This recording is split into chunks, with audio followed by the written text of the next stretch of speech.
Samajwadi party से अजीज साहब, मैं आपसे शुरुआत कर रही हूं। आप क्या लगता है, ये आई लव मोहम्मद वाला मसला जब शांत हुआ तो फिर सियासी टूरिज्म की क्या जरूरत है?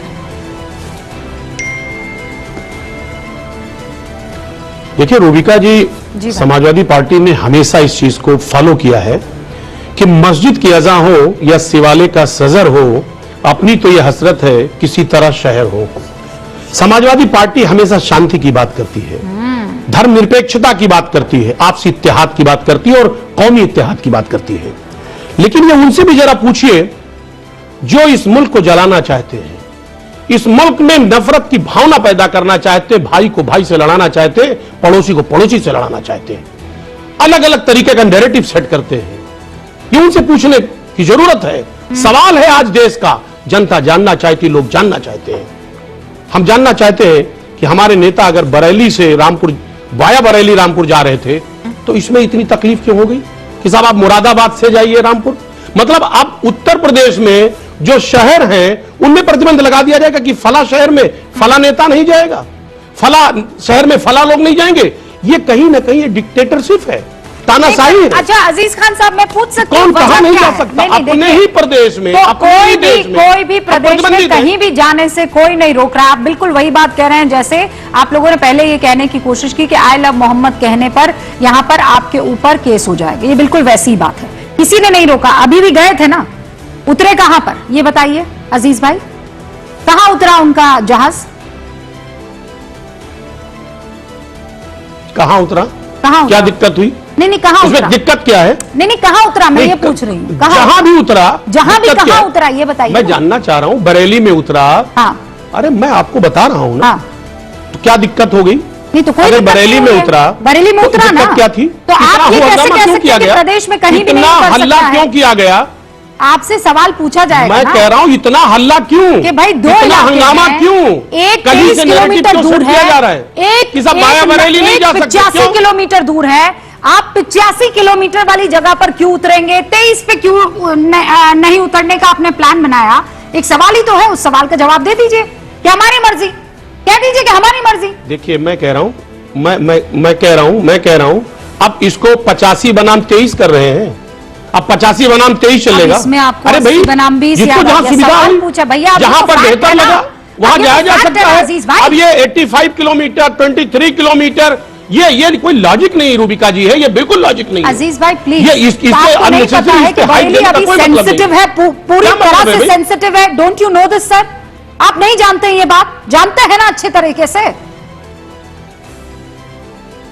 देखिए रूबिका जी मैं खूब जानता हूं, तो लेकिन हमारे नेता बहुत ही सुलझे हुए हैं। बिल्कुल सुलझे हुए हैं, नो डाउट अबाउट इट, सुलझे हुए हैं। कर दिया था, इसीलिए तो उन्होंने ये बात मान ली ना कि मैं बाहर नहीं निकलूंगा। वो सुलझे हुए इंसान हैं, पर वो जो तमाम छोटे वाले नेता घूम रहे हैं इधर उधर, उनका कुछ करिएगा कि नहीं करिएगा आप? अरे सुनिए ना, अब आप ऐसे हल्ला करेंगे तो बात कैसे बनेगा? मैं कोई हल्ला नहीं कर रही हूं। हमारे नेता ने पहले स्पष्ट कर दिया था कि मैं वहां सियासत करने नहीं जा रहा हूं, मैं बाहर नहीं निकलूंगा। जब स्पष्ट कर दिया था तो मीडिया और तमाम लोग और शासन प्रशासन इतना ज्यादा हिब्रू में बोल रही हूं अजीज खान, मैं भी तो यही बात कह रही हूं। कहीं मन में पाप है, अखिलेश यादव मैच्योर इंसान है कि उन्होंने प्रशासन की बात को मान लिया। लेकिन ऐसे बहुत से नेता है ना जो इस पर राजनीतिक रोटियां सेक रहे हैं, नहीं मानने की बात कह रहे हैं।